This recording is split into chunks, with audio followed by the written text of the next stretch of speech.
All right. Hello, welcome everyone to the Tuesday, April 9th, 2024 work study meeting. Could we all stand up for the Pledge of Allegiance? I pledge allegiance to the flag of the United States of America and to the republic for which it stands, one nation, under God, indivisible, with liberty and justice for all. Amy, if we can have a roll call.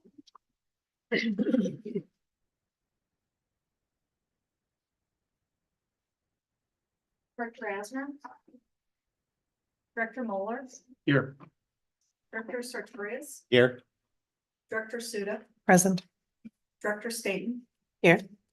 Vice President Cuneo. Here. And President Petra. Here. First on our agenda, we have 2.01 2024 Career and Technical Education Update. Make an excuse.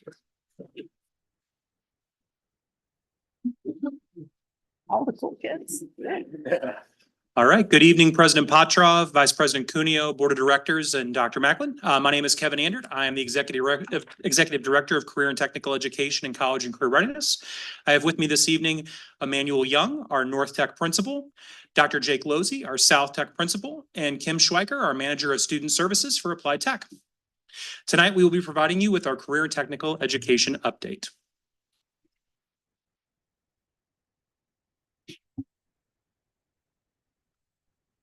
Click.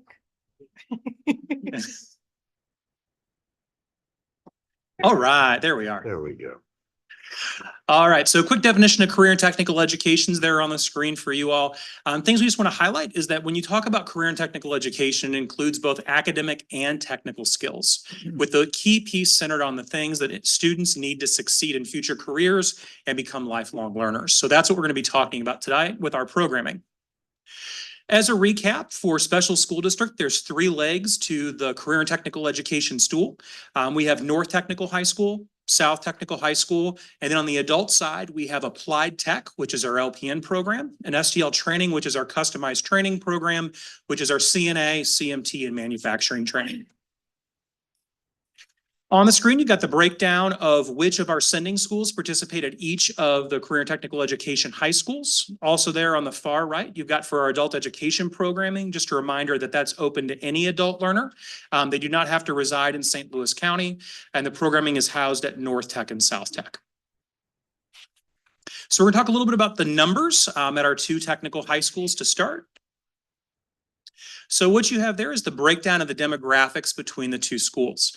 You have both the demographics of the sending schools that populate those high schools and then the representation. So as you can see at North Technical High School, the sending schools that our students pull from are predominantly African-American, and our student population is predominantly African-American. At South Tech, the sending schools that we pull from are predominantly white. So our student population at South Tech is predominantly white, pretty representative of the sending schools that we represent. Down there at the bottom, you also have the percentage of students with IEPs, so students with disabilities participating in our programming. You can see at North Tech, at our sending schools, it's about 15.95% of our students are students with disabilities. And at North Tech, it's about 16.1%. So pretty close to what you'd see in our sending schools. South Tech sending schools, 13.9%.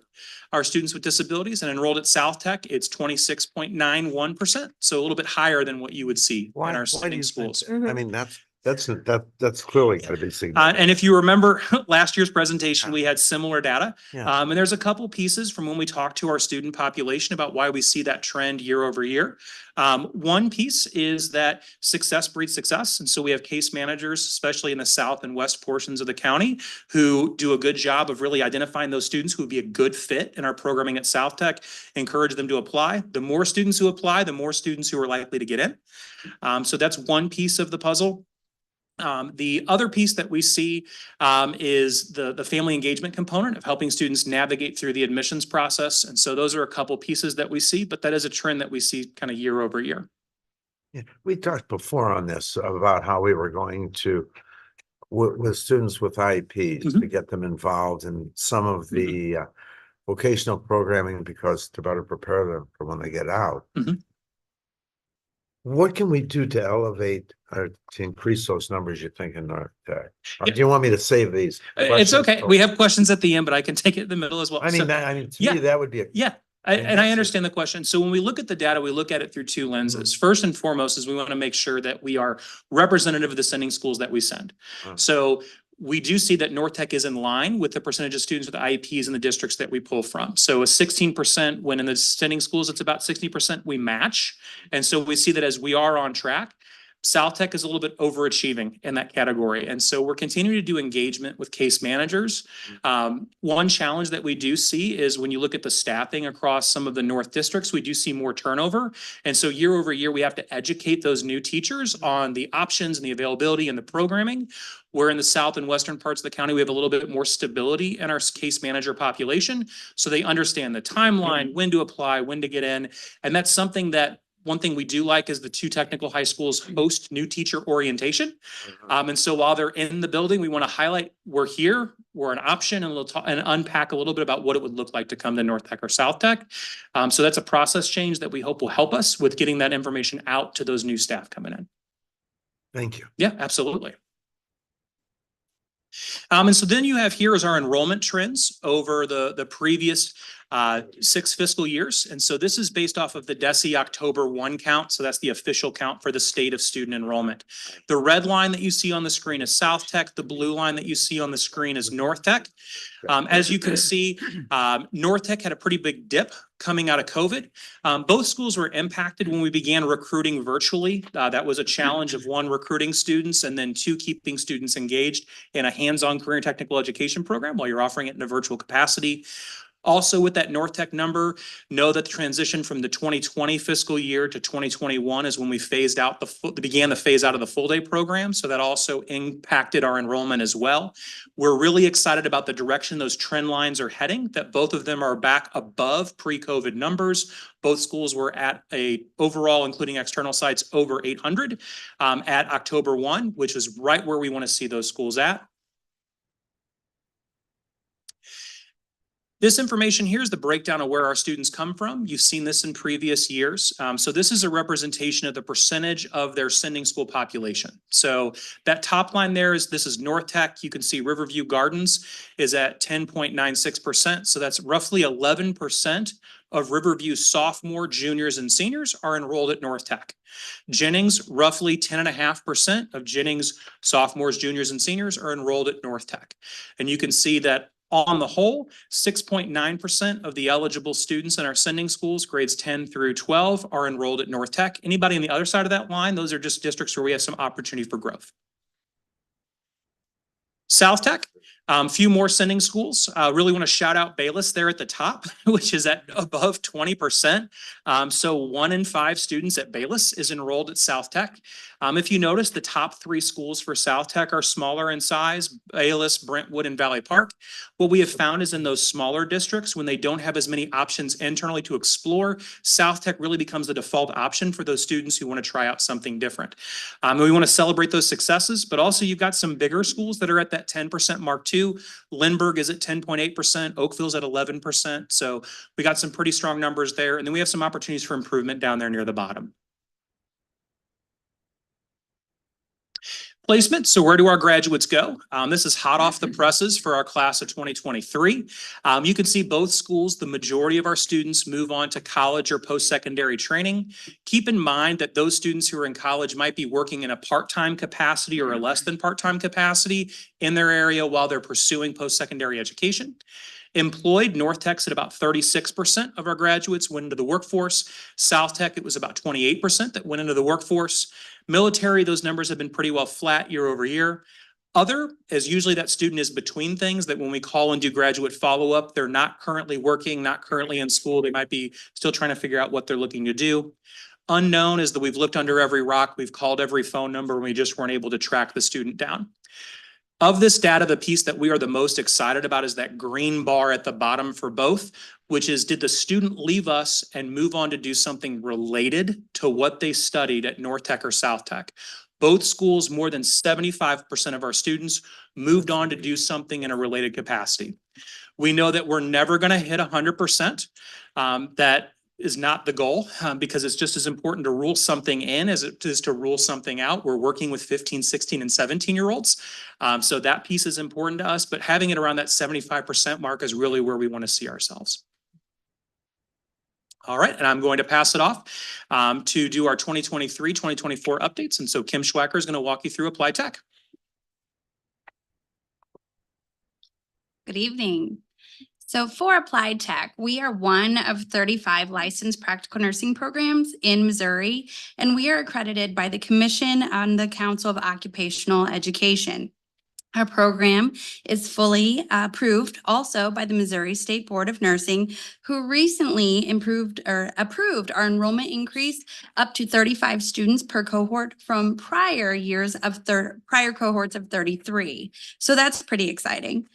I'm pleased to share that our National Council of Licensure Examination, also informally known as the NCLEX, our success rate is of 94% for our calendar year of 2023. So that's pretty good.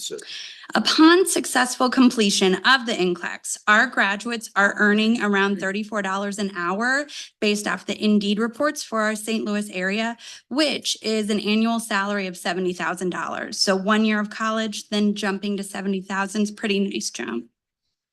Some of our goals and priorities for the upcoming year is that we are guided by the Missouri State Board of Nursing, and our completion rate standard is holding at 80%. As detailed on the previous slide, our data results from the NCLEX, the pass rate of 94%. I attribute that success rate largely to our expertise of our instructional faculty, as well as our commitment of our support staff. Priorities for the Applied Tech include fostering learning environments that are meaningful and valuable not only to our students, but also to employers in the community. And lastly, we're enhancing our computer labs and our skills labs always as we're trying to continue to expand to increase our areas for our growing student population. Lastly, our celebrations. As we said earlier, our 2023 NCLEX pass rate, 94%. And this photo represents our Career Expo that was hosted recently at our South Tech facility. I'm pleased to share that this was our largest Career Expo to date. So that's what the image that you're seeing here is. Also, for our growing popularity, we have our North Tech location. On Monday, March 4th, we started a brand new cohort with those 35 students. And from the pool, we had over 125 viable applicants competing for a seat. So thank you. Thank you.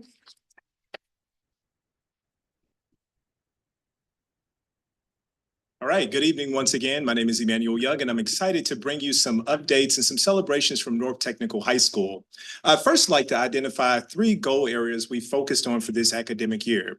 First and foremost, equity, which is at the heart of the work that we do in the special school district. One of the things that we're particularly doing through an equity lens is we're exploring assessment and instructional practices to ensure that those things are equitable. We're actually going through a book study right now. We're going to take this at a steady pace. And one of the things that we're considering along with that are practices like, should attendance be factored into a student's grades? If so, why? If not, why not? So again, we're looking at a lot of different things like that through an equity lens before we make recommendations for our school community in the next 2 years. Second goal area is focused on student engagement. At least 65% of 11th and 12th grade students will participate in 2 or more school-based co-curricular or extracurricular activities. We're seeing a lot of renewed interest in our co-curricular programming. That would be specifically opportunities for students to continue activities that are aligned with their program of study. That might be doing a weekend academy. For example, with our construction program, we have CCDI Saturday Academy. So those students are getting up on a Saturday morning, they're spending 3 to 4 hours with representatives from that organization, continuing learning. We also see renewed interest in extracurricular activities. I also want to mention that this is our first year navigating our new reality as a purely half-day model AM and PM sessions. Even with that, our students are still telling us that they want to be connected to tech. So we thought this would be a great goal area to focus on, and we're currently working on measuring our success in that area. And then kind of wrapping up with student successes, it's important that our students are earning the industry recognized credentials and or the stackable credentials that are associated with their program of study. One of the great benefits to this, as you may recall from when Mr. Ander presented some data earlier, more than 30% of our students are going directly to the workforce. It's important that they've got those industry recognized credentials and or stackable credentials that are aligned to their program of study. What that can do for the student and their family, it can save them lots of money in additional training time. So again, we want our students to leave marketplace ready. All right, now for some celebrations. So in the area of student achievement, again, we want to celebrate successes and skill attainment. A lot of our students are testing right now, but some of our preliminary results are really exciting. Yesterday afternoon, there were students shouting in the hallways and I was panicked, only to find out the reason that they were shouting, it was excitement because they had passed the Serve Safe managerial exam and they were slapping high fives. And you better believe I joined in with them. We also have other successes, like this was the first time in over 25 years that we had a junior earn a Cisco certification. Wow. Hopefully you'll be reading about this story soon. Wink, wink. We've also introduced other exams that students can take, again, to continue their learning. In the area of student engagement, again, we talked about renewed interest in co-curricular activities. I want to specifically highlight the second picture there. I know it's a little hard to see on the screen, or maybe you can zoom in on your packet here, but that is actually our teacher wearing the red tutu with the red beard. And let me explain that a little bit. That is Mr. Peterson, our law enforcement instructor. He doesn't normally wear a red tutu to work or have a red beard, but that was a part of a challenge associated with the polar plunge, which of course, raise money for Special Olympics. He set a goal along with his students that if they raised $5,000, that he would do those two things and he'd jump into the lake. And he certainly did it along with some of his students there. So again, that's indicative of what we're talking about with student engagement. Students want to be involved, both co-curricular and extracurricular wise. In the area of student well-being, because it's important to develop the whole child, we've had a focus on mental health and wellness. Our social workers and counseling student services team is really leading the charge with that. This past December, we hosted our second annual Wellness Day, in which we brought in many service providers to give students coping strategies for managing stress and anxiety, and then also services that they can assess 24 hours a day, which is important when our school isn't in session. Students have somebody that they can call to navigate those tough moments of life. Finally, in the area of community partnerships, where I can talk on and on and on, this is an area where we've built a lot of success this year and we'll continue to focus on it for next year. Our fire program, we brought in a new instructor and that program is now fully accredited, which is a celebration in and of itself. But this instructor has already established 3 new partnerships, including strengthening our partnership with Florissant Valley Fire Protection District. It's not uncommon on a hot day to see Florissant Valley fire trucks on our campus, and our students are doing drills and activities in conjunction with the real firefighters that they hope to be someday. With that being said, I'm going to turn the pointer or clicker over to my colleague, Dr. Losey. Thank you. Good evening. Thanks for letting me come and give a report on South Tech. I'm really excited to be here and to talk with everybody about the great things that are going on in South. Much like my colleagues at Applied Tech and North Tech, we have some really awesome things going on. So we wanted to start with our 3 main goals for the year. Our first is equity. This year, we were able to expand our equity team into 2 different groups, one that we call an equity steering committee and another that we just call our equity team in the building. What we identified is that there was a core group of individuals that were ready and willing to take some of our equity work to the next level. And having that steering committee meet regularly to talk about new goals, new programs, new things that we wanted to implement, gave us an opportunity on a smaller basis to just kind of explore some things that we wanted to do and then bring to the larger equity team for rollout within our building. And it's worked out very well. Our second goal was climate and culture. And so we wanted to really, especially after COVID, after construction of South Tech, the additions, we wanted to really bring our students back together again. And our career and technical student organizations, Skills USA is our main one. It's like our sports team. It's the events that we have that participate not only within our programs, but after school and away on some trips to really bring kind of camaraderie into our schools. And so this is actually perfect timing to give this report because we just got back from State Technical College where our students participated in the state competition, and South Tech and North Tech did amazing work there. South Tech actually have 3 gold medals that are going to go out to nationals, which is in Atlanta, which is the perfect amount of gold medals to take to Atlanta because we don't have to send 40 kids to Atlanta at that price tag. But overall, we had 8 students total get gold medals. And of the students that went, more than 40, I think it was 43% either earned a first, second, or third place in the competition that they participated in. We had 107 students, 107 activities that our students participated on at the state level, which is just phenomenal. So our goal was to make sure that at least 70% of our student population participated in at least 2 events, and we met that goal. Our third goal was student success, and we're currently in the midst of finishing some of our industry recognized credential testing, and many of our students have already earned the stackable credentials, but my hope is that next year when I give this report, we'll be able to report out that we met at least 70% of our Perkins reporting students earning those stackable credentials or IRCs. Now our favorite slide, I was very disappointed, and so was Mr. Young, that we only got 1 slide for celebrations because I think we could have had 20 per school, but there's a lot of really awesome things happening. South Tech started out with an amazing effort at the beginning of the school year where the St. Louis Post-Dispatch named us as the #1 career and technical center in St. Louis and in their readership. That was really great. Our staff really rallied around that celebration, and it was a great way to kind of kick off the year. So the photo in the middle are just some of our staff members as we had a little bit of a luncheon to celebrate that activity. Also, one of our teachers, Melissa Manna, she teaches culinary arts, was named the SSD Teacher of the Year, which is a huge honor. And she has been giving me grief ever since she was awarded that. I think she thought that now that elevated her status, she can come to me and get whatever she wants. So that's been a lot of fun, right? That's how it's supposed to work. So it is working that way. Also, Jeff Chandler, one of our guidance counselors, was awarded the Lasting Impressions Award for SSD, which is great. We had 3 teachers honored with the Emerson Excellence in Teaching. And then also, I think a few weeks ago, you all were able to see our student Jackson Mandernack with one of, just a great story about him utilizing his real world skills to use, in this case, saving his mother, which is a phenomenal story. I want to thank you very much for the continued support and effort in South Tech. We have already started expanding our electrical trade shop. So they're actually doing abatement. They started this week with moving bridges from the main part of South Tech down to their own space on our campus.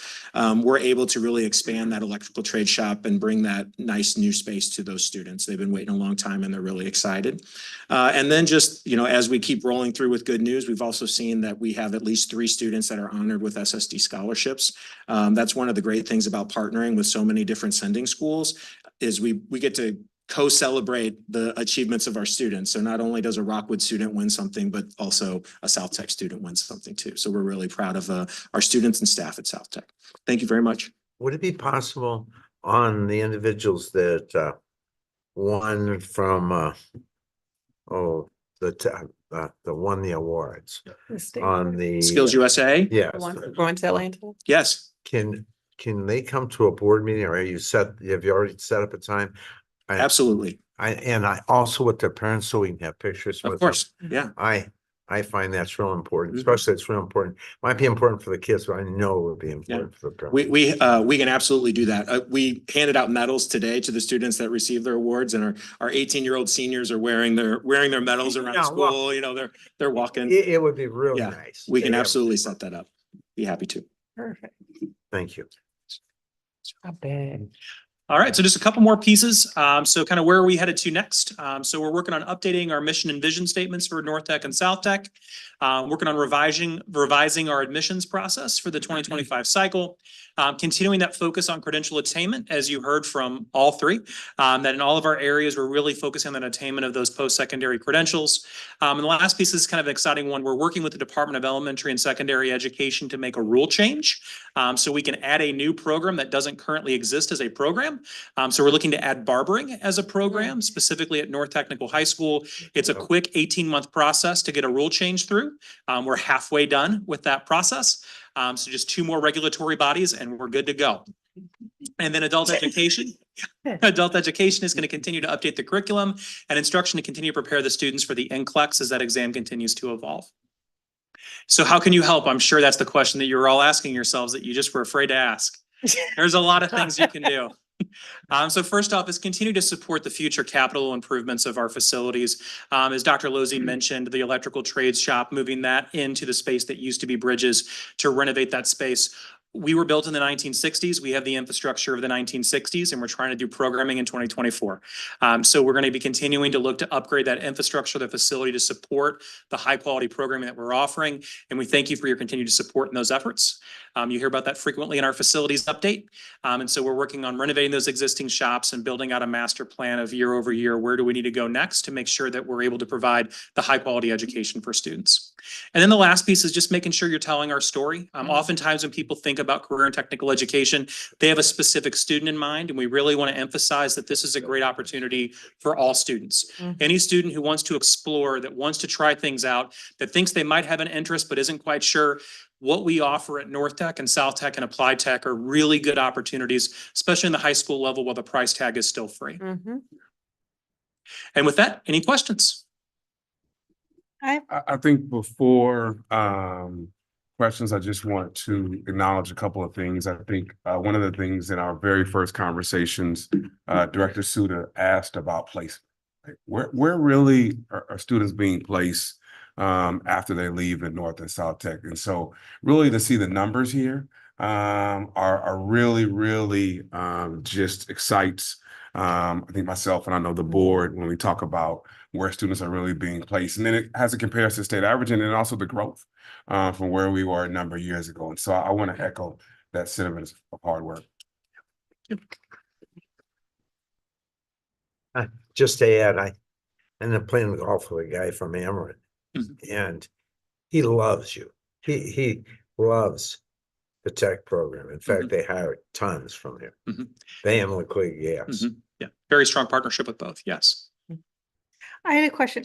So the nurses program, we have 100 people who want 33 spots. Is there any way we can open up more classes? Yeah, so that's a really good question. And so as Kim Schweiker mentioned, one of the challenges, we are limited by what the State Board of Nursing will say you can hold in the program. And so there's only so much space based off of facility and square footage and faculty. And one of the challenges that nursing programs across the state are experiencing is that ability to hire faculty, that becomes a recurring challenge with what the industry is paying for nursing, finding that person who's the right person to teach, and then also having the space for the classes. So that's why we were so excited to be able to move out of the Met Center and move into North Tech, even though it's just 4 more students a year. That's 4 more students a year that are able to go through the program.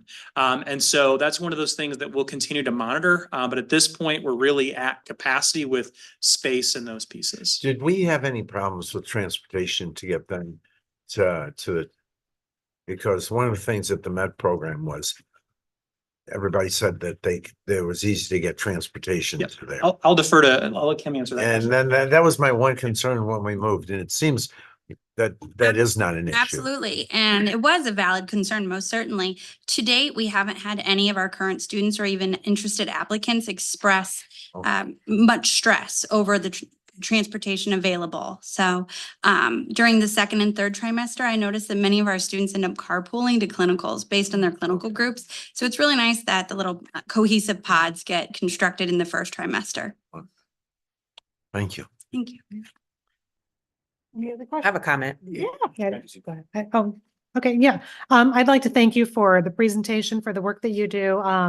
As new board members, Dr. Sartorius and I had an opportunity to go with Dr. Griggs and Dr. Macklin to see the facilities. I had not been in. You were gracious guides. You really showed us what's happening in the buildings. I'm more than impressed. I had heard about it, but had not seen it firsthand, and I'm really thrilled. And then when I look at telling our story, and that was one of the things that I wrote in my board application, tell the story of the tech schools. We have waiting lists at both schools. How do you decide who's on a waiting list? And I know we need to look at that at the district level, but what are the opportunities for expansion? I know a lot of that is a board discussion. Yeah, it's a really good question. And that's something that we're constantly looking at. This year is an exciting year because we do a comprehensive local needs assessment every 2 years. And this is one of those years where we do a deep dive into what does the industry need? What do we have space or opportunity available for? And when we do that needs assessment, we look at a couple different angles. One of it is, Are we offering programs in the right place and space? Some of you may recall a few years ago, we used to have a small engines program. It struggled with enrollment, didn't have a really clearly defined pathway, but we constantly were getting more applications for auto tech than we had space. And so Dr. Lozzi worked with his team to come up with a really unique solution that allowed us to incorporate that program into auto tech. So now students rotate between different teachers, and it allowed us to add a new section of auto tech. We phased out that small engines program to create that capacity. Or at North Tech, we just added the dental sciences program and multimedia. Both of those were the result of ending something else. So dental is in what used to be an architecture classroom. Multimedia replaced what was hospitality and hotel management. And so we're constantly moving in those places and spaces of where is their industry need, where is their student interest. And the last big piece is there's got to be a clearly defined post-secondary pathway. For us, the programs that do the best are the ones that have multiple off-ramps, that you could go directly into the workforce. You could have opportunities at the 2-year college level or opportunities at the 4-year and beyond. The programs that check all those boxes typically do really well with our students. And so one of our challenges is space. And that's that facility plan that we dig into is not only do we need space, but we need the right space available. Like if we wanted to expand auto tech, we can't add a classroom on the 2nd story. It's got to be on the main floor. We've got to have a bay door. All of those pieces are things that factor in. But we're consistently looking at how do we better use the space that we're in, maximize our locations. And so we've worked with our administrative teams to map out what's that long-term plan based off of what we're seeing from that comprehensive local needs assessment. At the same time, I was just working with our manager of enrollment, Valerie Wilson, about how do we get those students who expressed interest in the application process that wind up on a wait list, how do we get them to stay engaged in the industry? And so we're working on kind of the pathway of, okay, here's a material to them of, we understand you're unable to do North Tech and South Tech, but here are other things in the community that you can tap into if you're interested in construction or if you're interested in cosmetology. So at that point that they have that interest, we can still connect them, even if we don't have space for them to do that with us. Thank you. Dr. Suda kind of mentioned that we were there 2 weeks ago. And I can't say enough about your programs and the foresight you've had to create the places and spaces that you have. The diesel program at North County Tech, how exciting to have the only diesel program around. And then I know the robotics team has been doing competitions at South County Tech and is out there. And just the idea of the nursing program overflowing. That's such a demand right now in our areas. Nurses, they can't find them in the hospitals. And so I think it behooves you all extremely well of having the foresight to say, where are the needs? Where are kids going to get jobs and have the programs? The use of space that you've done, walking through those buildings, you're constantly evolving, looking, how can we make this better for the kids? And so I compliment all of you for a job well done. Yeah, I want to echo that. I think, coming to the board, I have struggled with my elevator speech about the tech schools. And I think this has given me a lot more information to be able to do that 60-second pitch. Because I feel like I'm always struggling to find the language. So thank you. And I feel like I have a lot of things that I can just be like, and they're great because. And I'm really excited about this barber program because I've seen so many parents who are like, I've got this 18, 19-year-old who should be doing something and I don't know what. And then they say, I want to try haircutting, right? And then parents pay $1,500 to $2,500 for their child to explore this opportunity when that could have happened when they were 15, 16, 17. So I'm super excited about that. I mean, I just remember as a kid watching my peers cut hair and same for my brother. And so really, really excited about this opportunity for kids. Yeah, we really like it as a pathway because we think it'll be a lot like cosmetology where we'll have students who choose to do it full time and students who choose to do it to be supplemental income. It's just such a flexible skill set. Absolutely. Thank you. Just want to echo all the accolades. I know you're tired of hearing about this. Oh. Honestly, it is amazing work for all of you, and I know the staff included are just doing. Just to take the needs that are out there with this growing economy in the region, and to really level our kids up to meet those needs, and it's awesome. And I love talking to kids at Parkway North who are involved. They can't say enough about it. they're always super excited to share what they're up to. So thank you. I have one last question. Sorry, I just remembered when you were talking about your tours of them many moons ago in my tour of North Tech when I first started, the gentleman who's in charge of not maintenance, mechanic. Yeah. Mentioned, hey, we need electric cars. Yeah. Did they ever get them, or is that So still we- a need? So it's sort of a need. Okay. The way industry has leaned into it is a little interesting. So we've leaned into hybrids, and so we have a hybrid at both locations. Okay. And so that's kind of where we're at right now.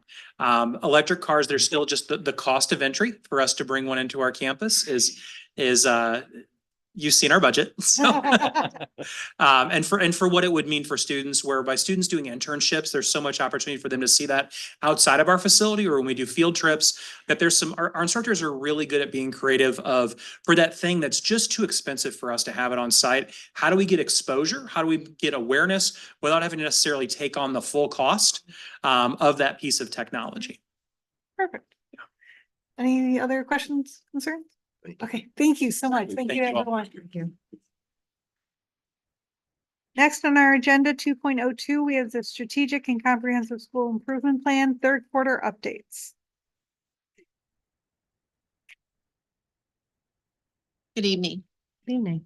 First of all, Amy, I would like to request that I never go behind the text again. But on a more personal note, I'd just like to share with you guys, we are a poster family for the tech schools. My youngest son, Christopher, went to North Tech, and he now works for Ameren through their partnership and makes more money than his mom at 20. Wow. All right. So good evening. I am Dr. Molly Bolton, and I am the Executive Director of Teaching, Learning, and Accountability. And I am here this evening to give you an update on the Strategic and Comprehensive School Improvement Plans for third quarter. Just a quick reminder, as we're going through this is our third quarter of our second year of our 5-year plan. Okay, to give you perspective.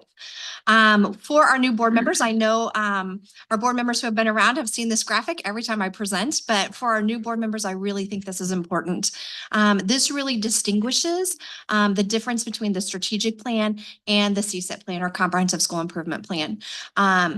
Basically, the strategic plan is more about the organization as a whole and our organizational goals, and making sure our systems throughout the organization are the most efficient and effective.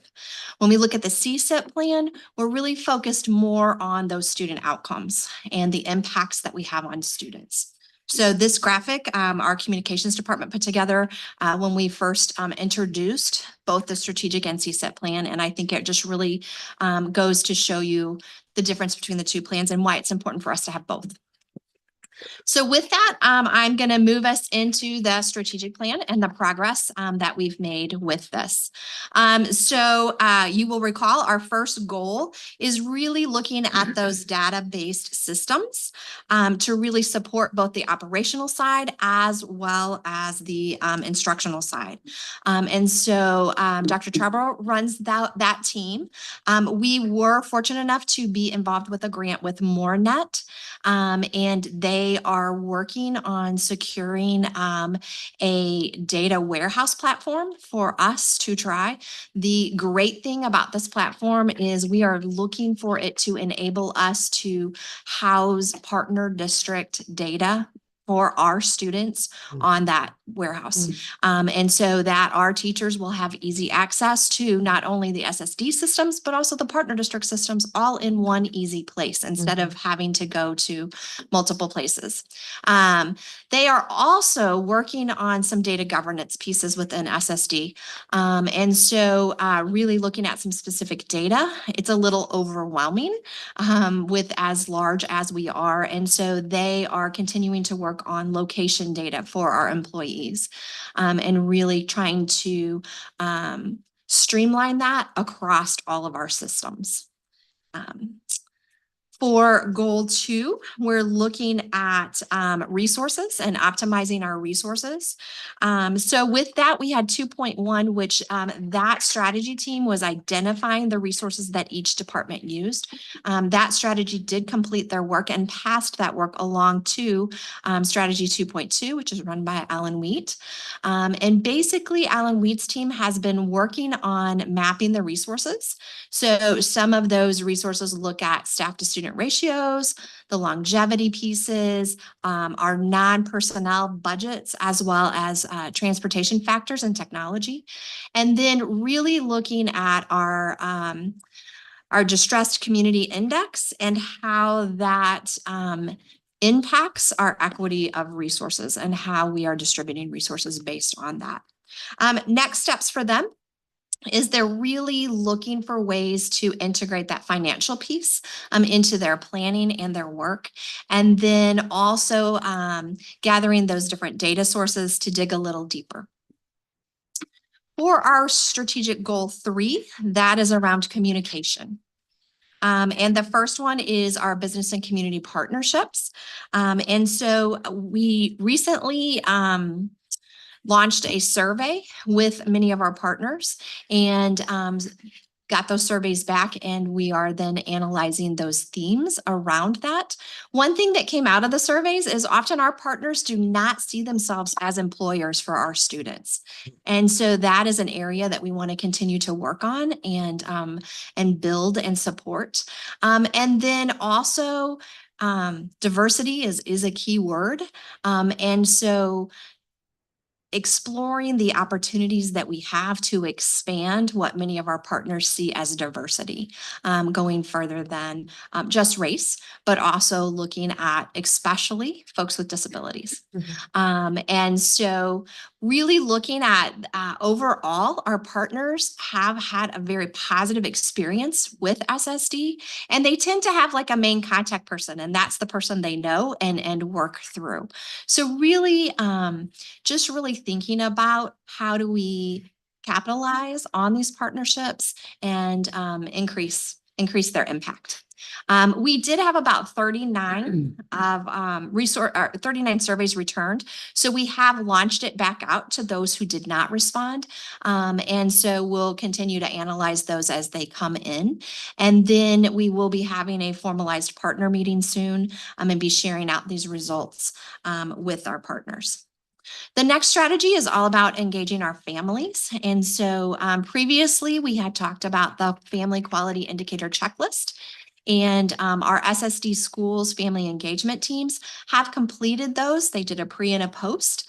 And so now they are working on action planning based on looking at their growth and celebrating those pieces, but then also action planning for next year, what their focus areas might be. Our point of contact, which just to remind you, and in case our new folks don't know what that is when we have a family that enters into our SSD family through evaluation, we send a point of contact at the time of evaluation. So they may not become an SSD student, but they're having interactions with us. And so we want to be able to reach out to them right from the very beginning and be providing those families resources. And so our point of contact is continuing. We are sending out those postcards and we are having those virtual open houses so that folks can start to understand our dual system. And be better prepared and know that all the rich resources that our families do have access to. Also, the SSD PAC has completed a survey with some of our families. And so we're beginning to analyze the themes and crosswalking some of those pieces that have come from that. And then we are also reviewing the panorama survey that SSD deployed in January and starting to analyze an action plan from those themes.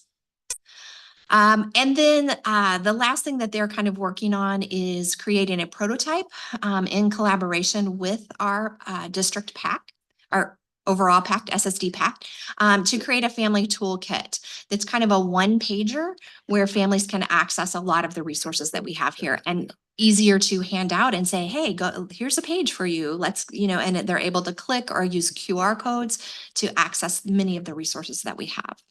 One of the things that our PAC president is very passionate about is she said, we are so resource rich, but a lot of times our families in the partner districts don't know about it. So really trying to increase, just the awareness with our families. The last strategy in this team is establishing those communication systems among departments.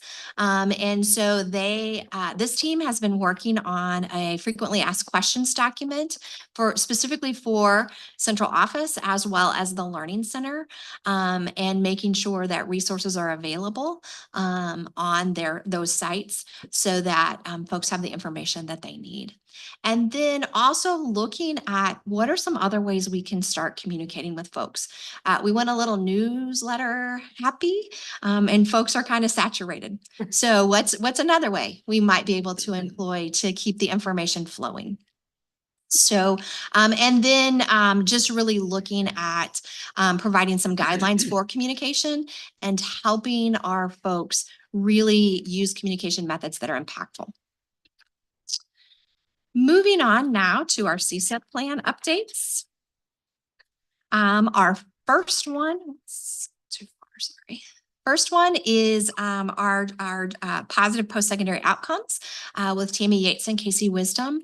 And if you remember, we were working on some self-determination pieces and integrating that in with a tiered model of intervention. So we have approached one of our districts that has a pretty strong tiered model of interventions to see if they are interested in including or weaving in the self-determination strategies with their pyramid, if you will. So we'll keep you updated on that. And then they also have just completed post-secondary follow-up surveys, and they will begin analyzing that data and looking at next steps. Our next strategy is really looking at the connections between student data and those factors for student achievement. And that is really focusing in, this is a newer strategy team that just started with this new CSIP, and they're really looking at what different data types and what kind of system might we be able to house that data in. And again, linking to that distress community index to see how that might be a multiplier for those risk factors. So they're going to continue working on that prototype and looking at those predictive factors and how they impact student success. And then our last strategy in this area is collaborative planning with our partners. And basically they are working on, they have had discussions with many of our stakeholders in the partner districts and working on really focusing on that collaborative planning around the themes that have come out in those conversations. And so they will be establishing that plan to talk about those themes and to action plan from those. And that again is a newer strategy with this plan. Our CSIP goal 2 is around aligning and coordinating our decision-making for those student supports. So 2.1 is led by Dr. Grigsby and really looking at basically our philosophy of programming as a district. If you remember previously, they'd gathered a lot of data on what types of programming we have out there across the county, and then gathered some of that quantitative data. Then recently they've went back and gathered some qualitative data because we have some programs that are very similar but called very different things.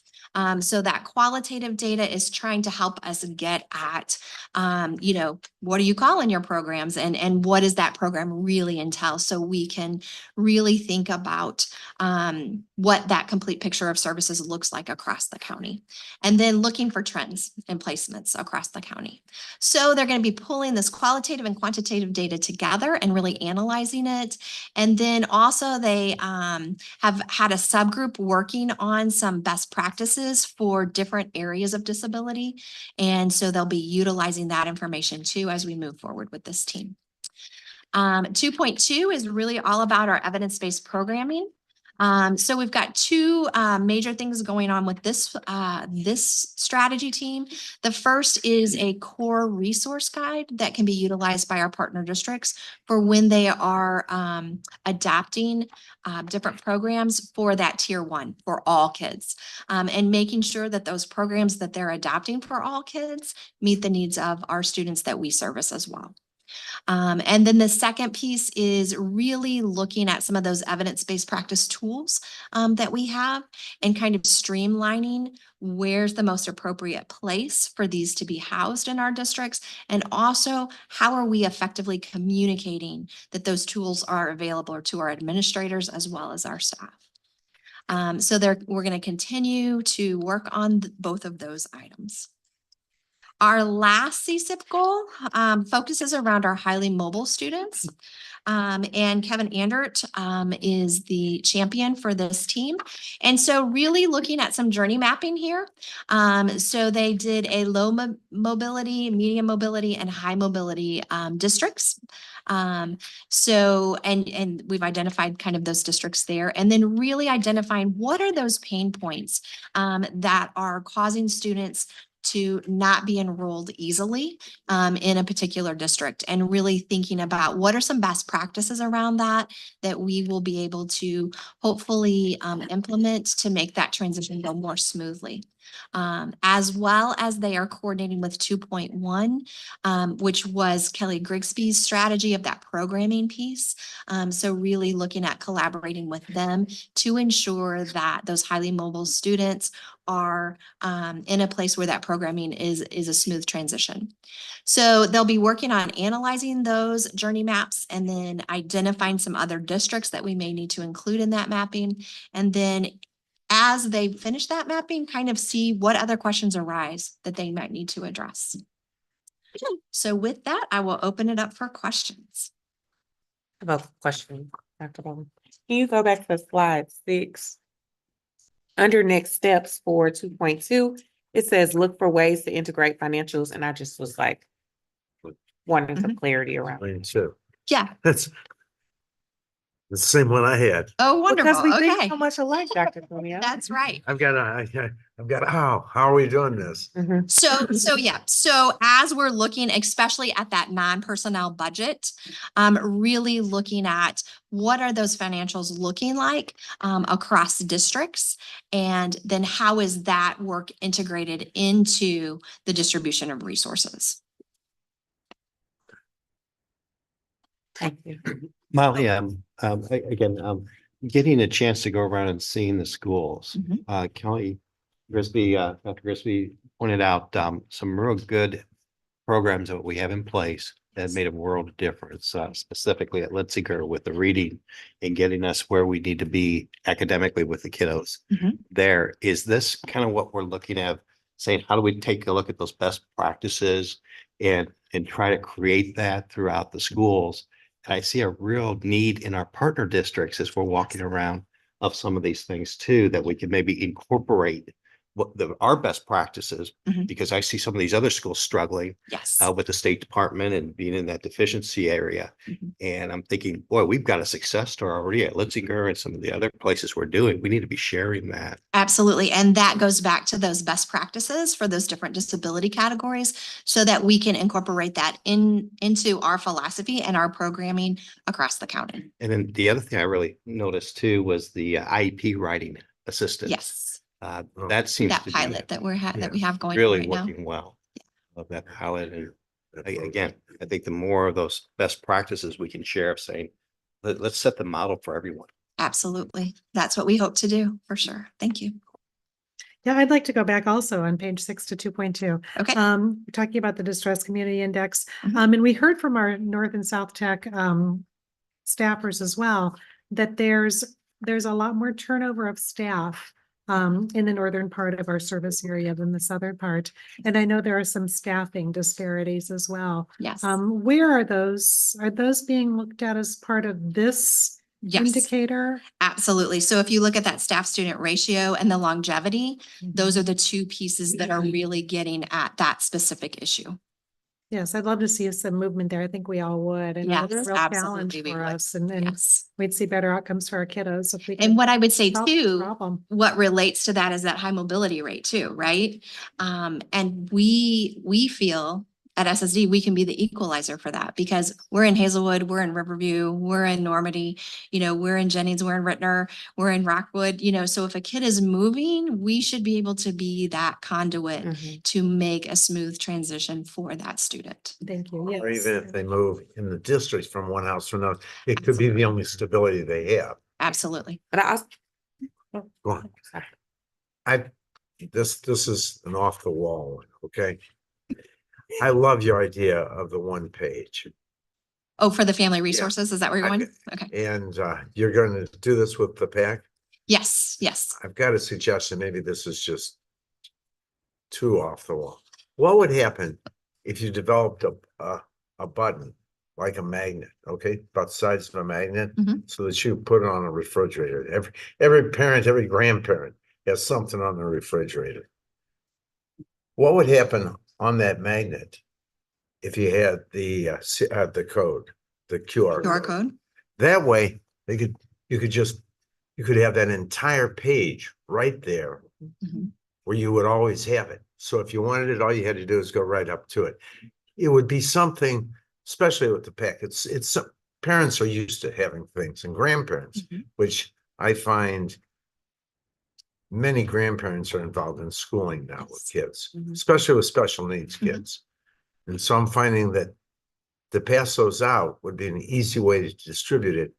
And if it was a magnet, and if it was, you probably, everybody has magnets, it seems like, on their refrigerator, it would be a simple way that it wouldn't get lost. You'd always know where it was. Yeah. So I love just that threw idea. that out. We'll look into it for sure. Yeah, thank you. you threw me off with the magnet. You did say It you was said a it was great going to be idea, off the wasn't it? wall. It was a Yeah, great it was idea. off the wall. Good idea.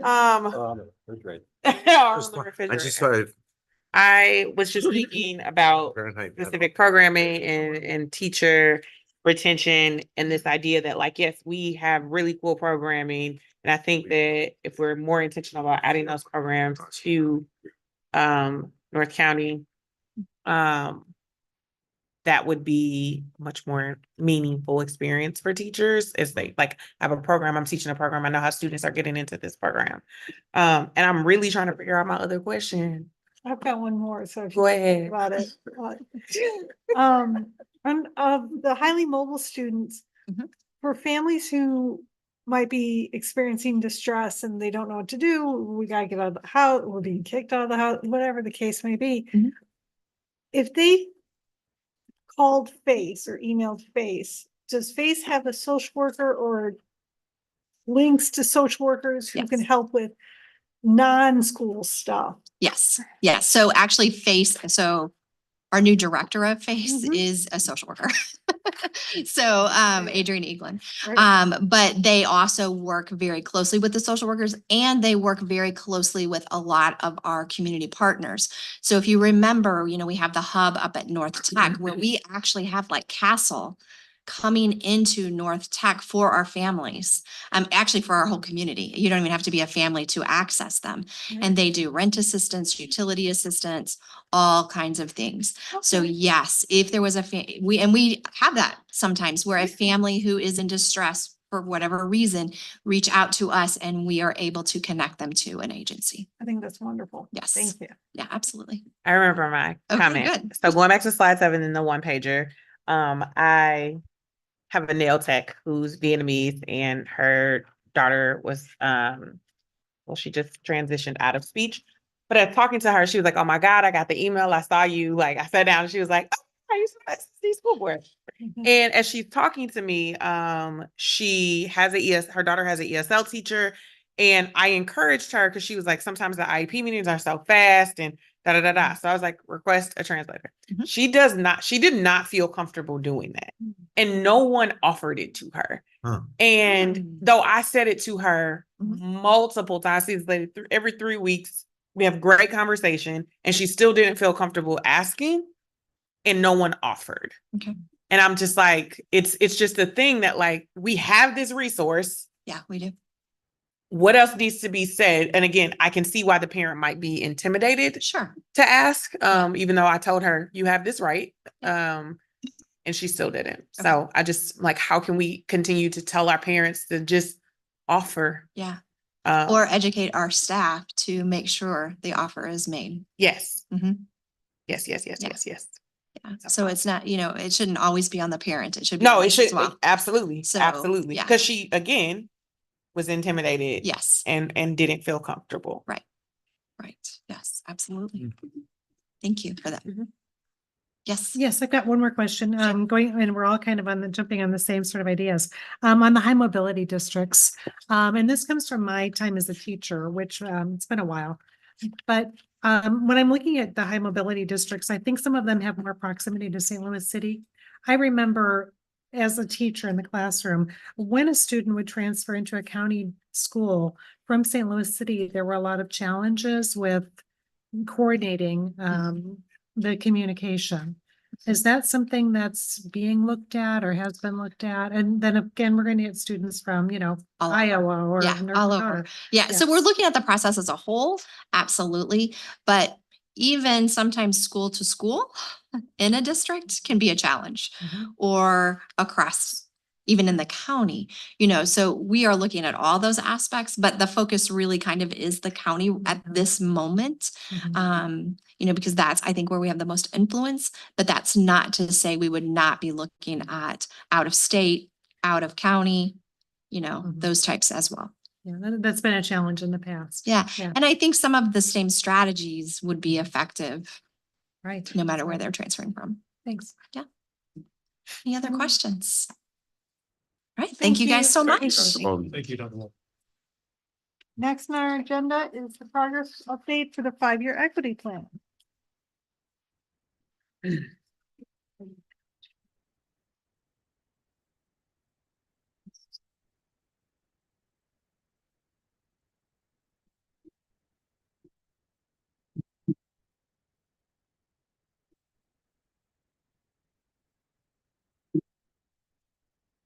Good evening, President Potroff, Vice President Cuneo, also school board, Dr. Macklin. Good evening. It's great to be with you. Great to be in the space, as they say. My name is Dr. Daryl Diggs. I'm the Director of Equity for the Teaching and Learning side of our Equity Department.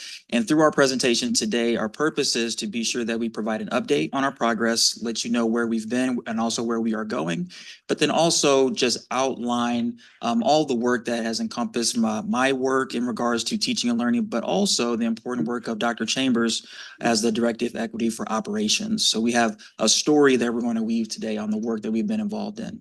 Having said that, as we put together a diversity, equity, inclusion, and accessibility mission for our department, we are really honing in on the empowerment of our leaders. And in regards to the empowerment of our leaders, what can we do to assist our leaders in helping them advocate for DEI and A?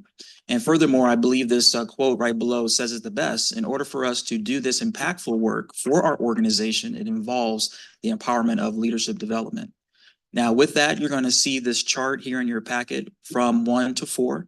We wanted to understand what would it look like for us to have leadership competencies? What would it look like for us to know where a leader would like to be and also where they stand in regards to diversity, equity, and inclusion? And so as you're looking at this chart 1 through 4, if we're really making substantive change, we need to be in the number 3 area. For individuals that find themselves there through their leadership, they are advocating, they're initiating, as well as seeking guidance on how to further the mission of our district and also the work within that space.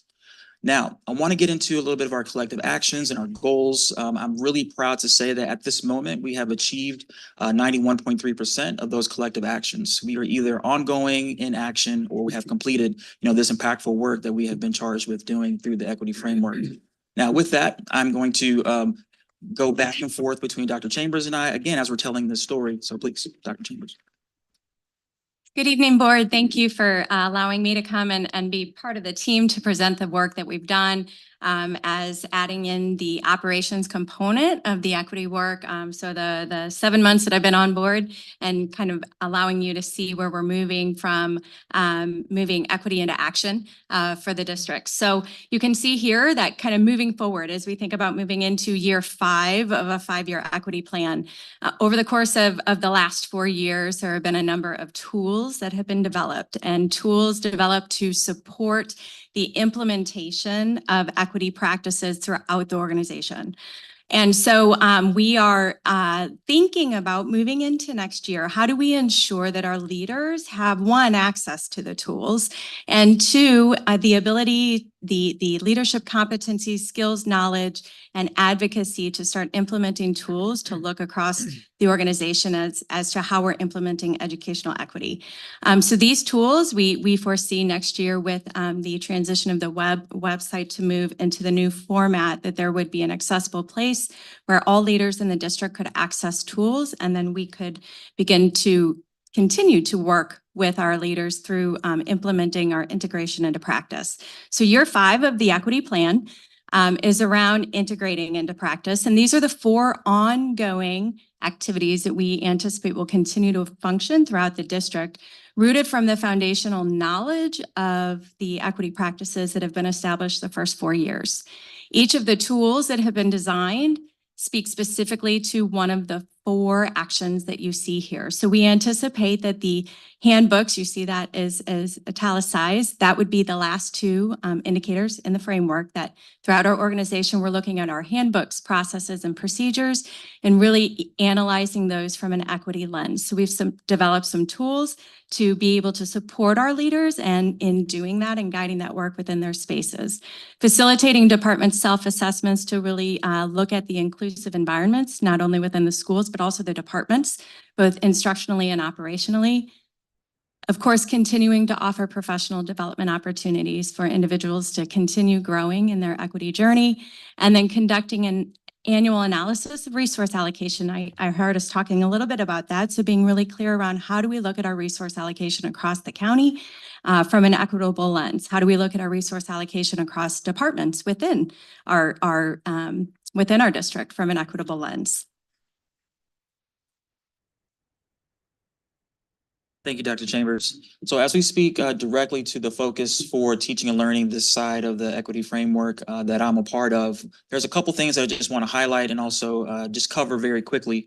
Number 1, it is very important for us to embrace, but then also actualize this document that we have put together, but then also what it looks like across our county. Again, through the professional development kick-up apparatus that we have used, there's a percentage that I've been able to garner over the time in the space of 94-95% of those who are taking the professional development and feel that they can then go to the next step.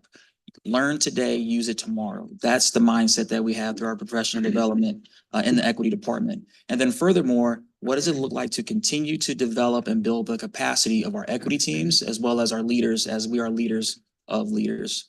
What you may have heard or seen is that I have been a part of all district professional developments. As you can see, Hazelwood, Maplewood, Richmond Heights, they've had me out to do specific professional development in regards to bias, microaggressions, also identity, which we spent a lot of time on, as well as Afton, Bayless, and Valley Park.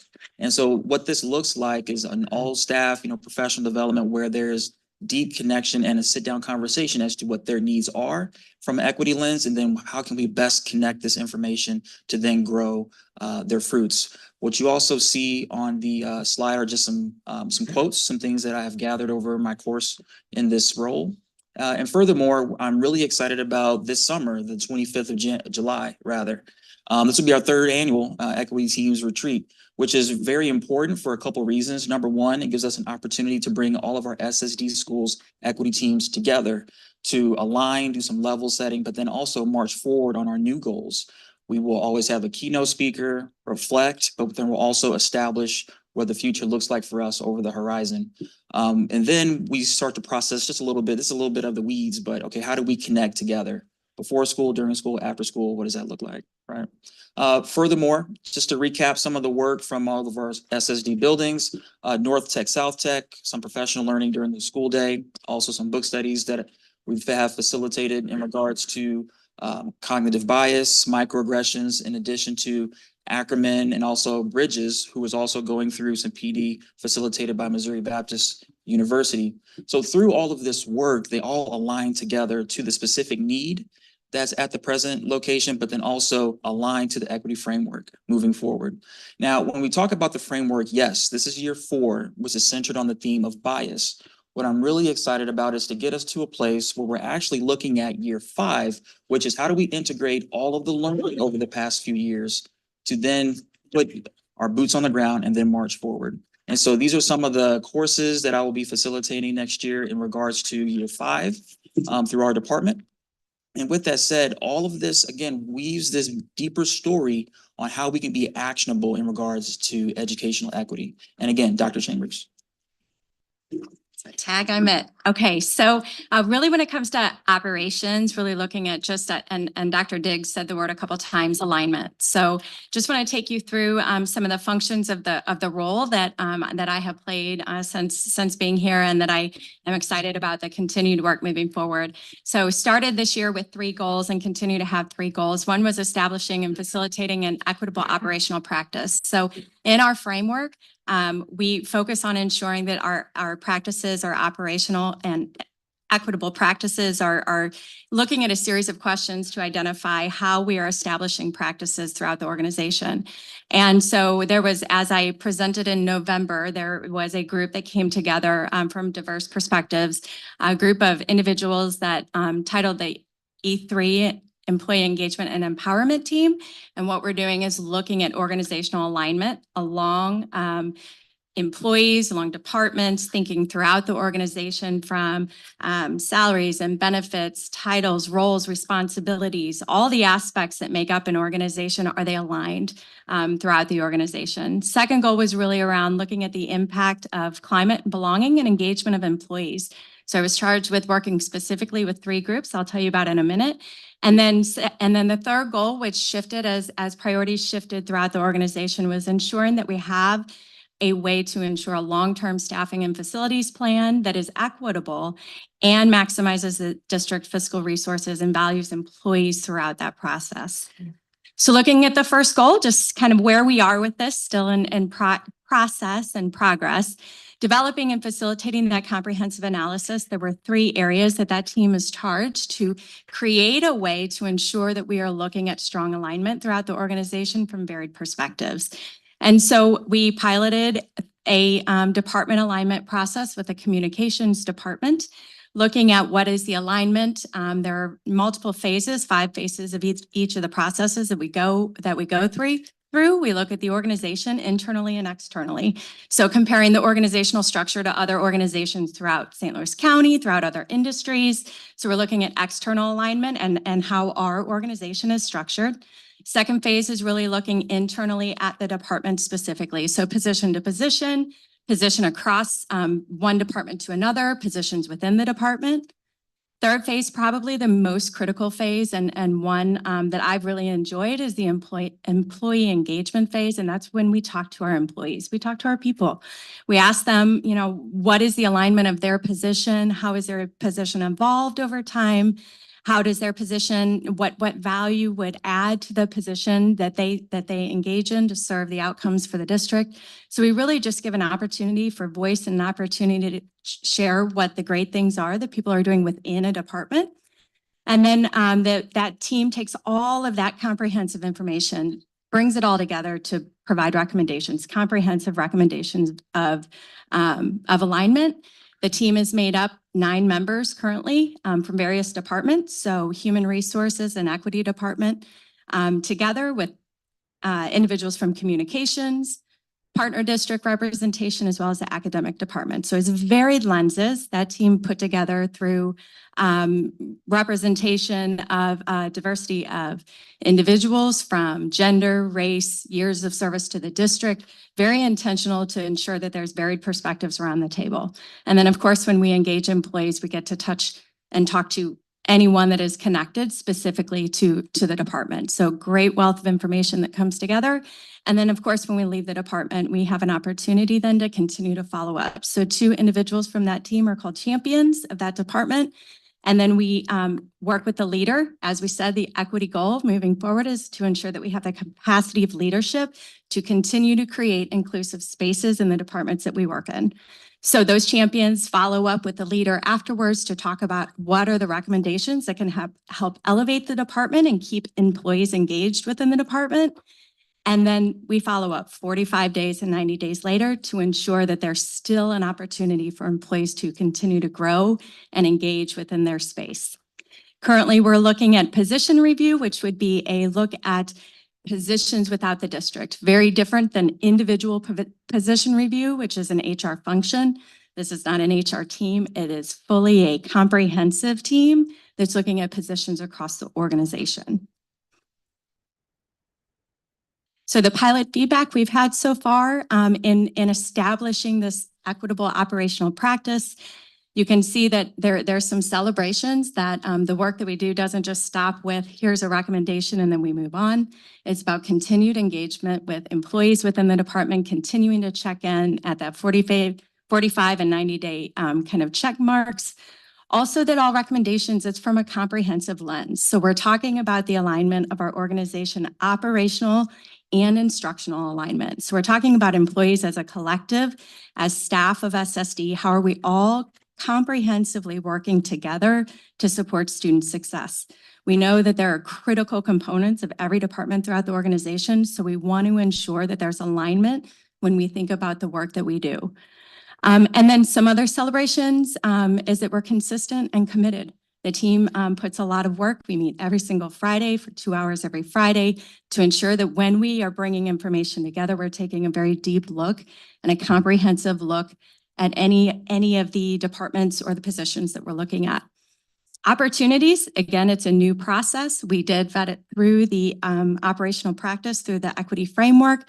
However, we're continuing to evolve. So we take feedback as we go, timeliness of the process, ensuring that employees feel safe to share their experiences. And we want to continue to honor and value that and elevate voices so that we can be the very best district. When an employee starts with us, we don't want them to ever have to leave.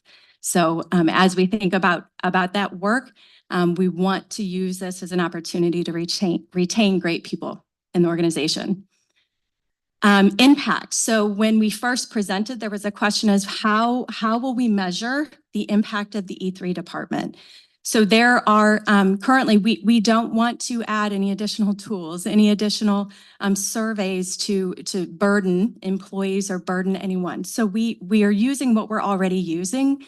The whole goal of the team is employee engagement. We want to empower and engage employees to be an active part of the work that we do to serve kids well. And so we want to utilize a tool that we already have in place, which is Panorama. So when we look at the overall and employee engagement questions from Panorama, which is a survey that we already use, the 4 questions that you see there around employee engagement are the goals of the team. We want to ensure that individuals have voice. We want to ensure that they feel a sense of accomplishment coming to work every day and that they're fully engaged in the work that they do, whatever that work is, because we know the ultimate outcome is serving students. So the data that you see there is baseline. We have to start somewhere as this is a starting practice. And so when you look at the operational staff results from spring and fall, that is from this year. Apologize, the year's not up there. That is from this year. And last year, if you look at the fall of 2022, it was at 75%. So that is only looking at the operational staff. And the reason for that is because when we started and did the pilot of the first process, it was with an operational department.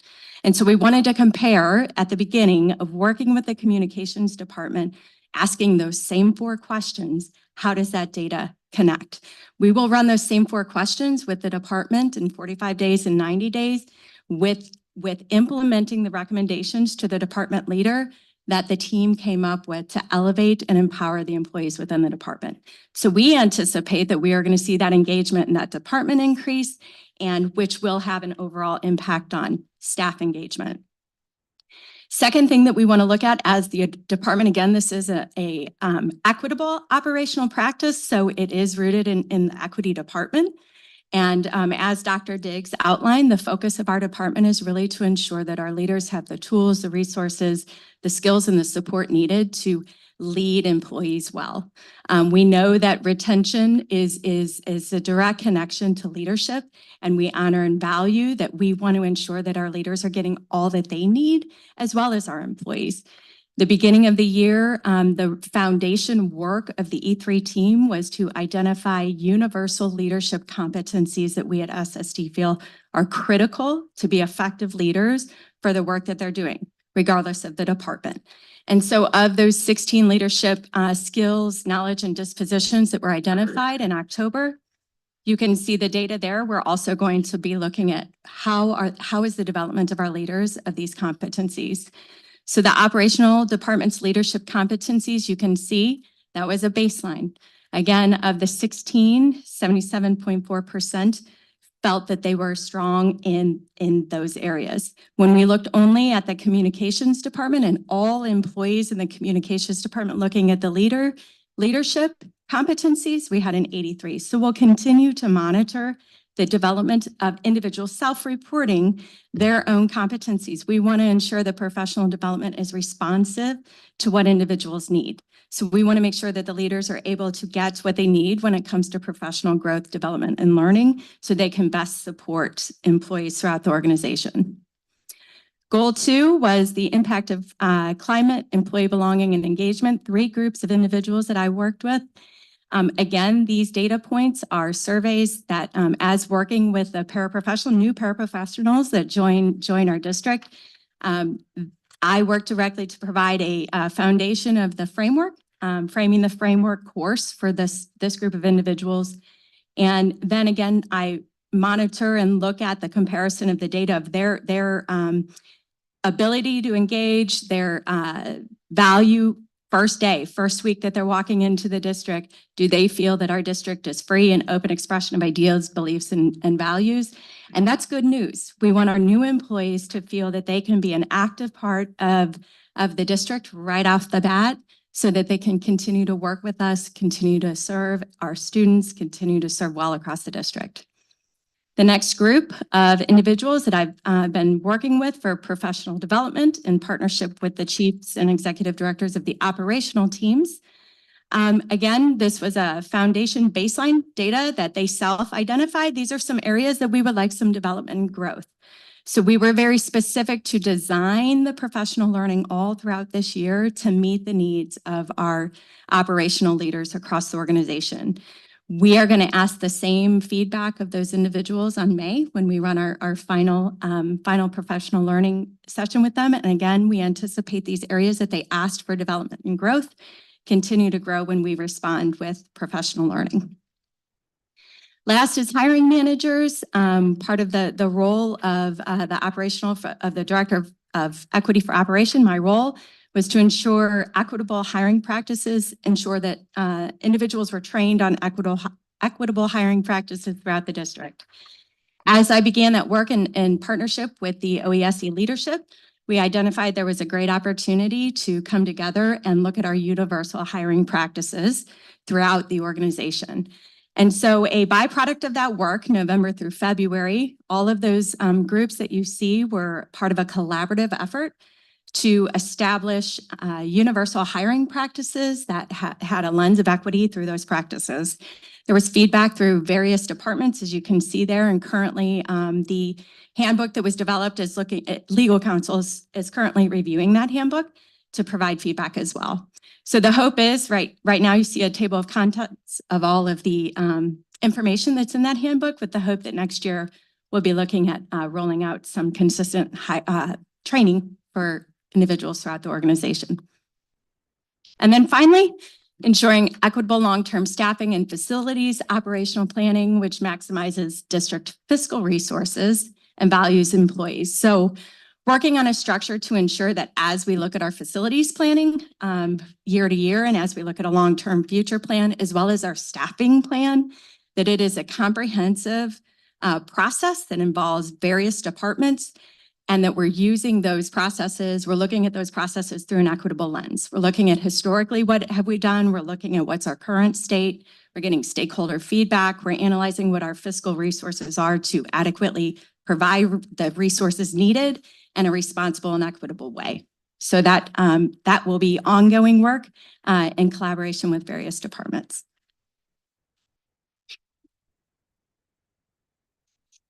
Thank you, Dr. Chambers. And just to round out our time giving an equity update on the work, as you can see, there's many different layers, a lot of levels. When we talk about the iceberg when it comes to education, we must look below the waterline, but also be cognizant, be hopeful, be helpful, be all-knowing, but also be a great listener and align our hearts together to do this deep work. I believe Helen Keller said it the best: alone we can do so little, but together we could do so much. And so through this work, it's a collective action that, that involves many people.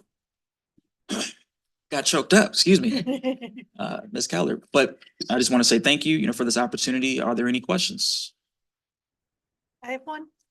Have you found, this is on page, I don't know what page this is, but for the E3 pilot feedback, where there's benefits and opportunities, I was wondering, how much have you encountered of fear of retaliation of being honest?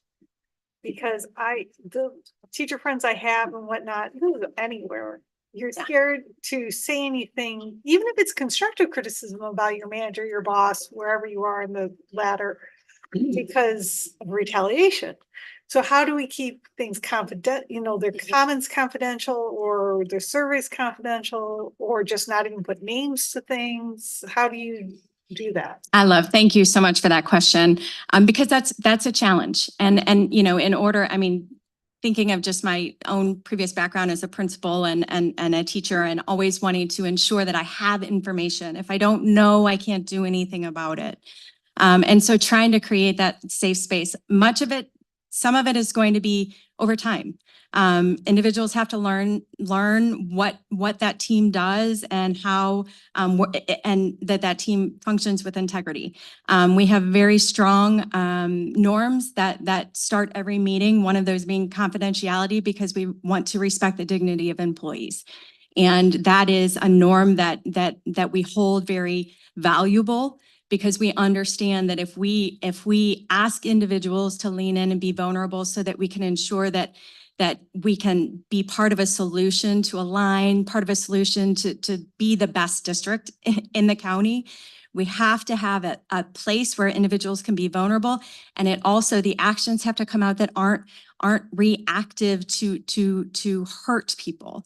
The intent of the intent of the team is of all equity work, we have to shine a light on where there's opportunity to grow. If we don't shine the light, we don't know and we don't get better. But when we can shine a light, we can really work together to make things better. And so it's going to take time. I know the first team that was vulnerable to volunteer to serve as a pilot department, they were vulnerable, but they also gave the feedback. How do you continue to ensure that there's a safe space? So a lot of that is removing names. It's when we talk to people, because it's not about surveys, it's about engaging. Talk to people. Let's hear your story. Let's hear what your experience is like. What are your ideas and thoughts about how we can get better? Everyone who works here for a purpose. They choose this district.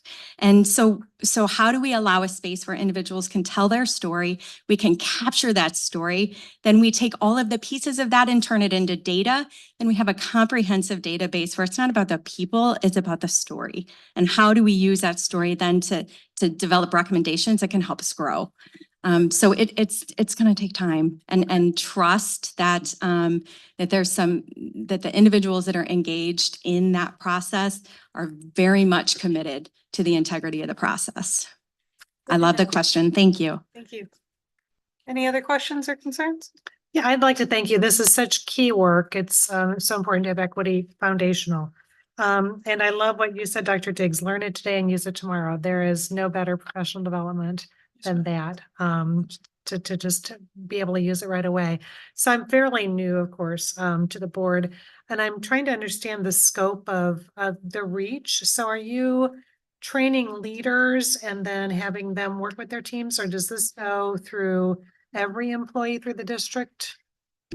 It's an amazing question. When I would get this question often, I would say, well, my office is really my car on 270. But broadly speaking, yes, the ability for us to actualize equity, we must be cognizant of, you know what, there's an operations side, there's a people side, there's a teaching and learning component, but also how can we take care of and work with students that need to be seen and met with, however they are, where they are, however they happen to be. Like that's the charge of this work. But quite often, sometimes we miss the workplace, right? We have to also connect with our staff at a deep level and understand and lean in. And I appreciate your question, earlier. What I find to be a true gift between the work that Dr. Chambers and I are involved in is that we spend a lot of time developing relationships. And that was one of the greatest recommendations that I was given when I first came to special school district from Dr. Macklin was like, hey, get to know people. And yes, live on 270 and meet all the folks. And so that's how we're able to go a little bit deeper, is because I think when people actually see who you are, then they're able to trust the things that come out of your mouth and the behaviors that come afterwards. And so integrity is a big part of this work. And so coming, right back around, when it comes to the needs of people, we have to be great listeners of what those needs are instead of what I believe their need might be, because I might be missing a lot of things. And so if we don't listen, we're going to miss some things. And I would say also to that point, when you look at, true DEIA work or DEIAB work, which is belonging, the true impact of the work is connection and communication with people, right? And when you lose that focus of what that connection can be and what that communication can be, you can see that this presentation tonight was rooted in connection and communication with people, and continue those pieces, whether it's at the equity team's work and that's going on in the schools, or whether it's through the E3 team, or whether it's through engaging new employees before they even hit their workplace. I think that those pieces are important. And so understanding those pieces are key, and never losing that focus is also the key foundation of the work. Yeah, I was going to add to that just a little bit about the importance of your work, of the relationship piece, and having difficult conversations with folks. It's so much easier to have a difficult conversation with someone when you have that relationship piece. And I think those go hand in hand of being able to, as an administrator especially, to be able to have that respect, that responsibility, and that understanding of each other, and then be able to also have difficult conversations. How are we affecting kids? How are we increasing student achievement? Those are difficult questions for staff members to deal with. But if you have that relationship piece there, it becomes a lot easier. Thank you. Absolutely. Absolutely. Any other questions or concerns? Thank you all. Thank you. Thank you, everyone. The 2.04 is the 2024-2025 Board of Education meeting dates. They're on board docs for you to peruse. Do I have a motion for adjournment? So moved. All in favor? Aye. Aye. Aye.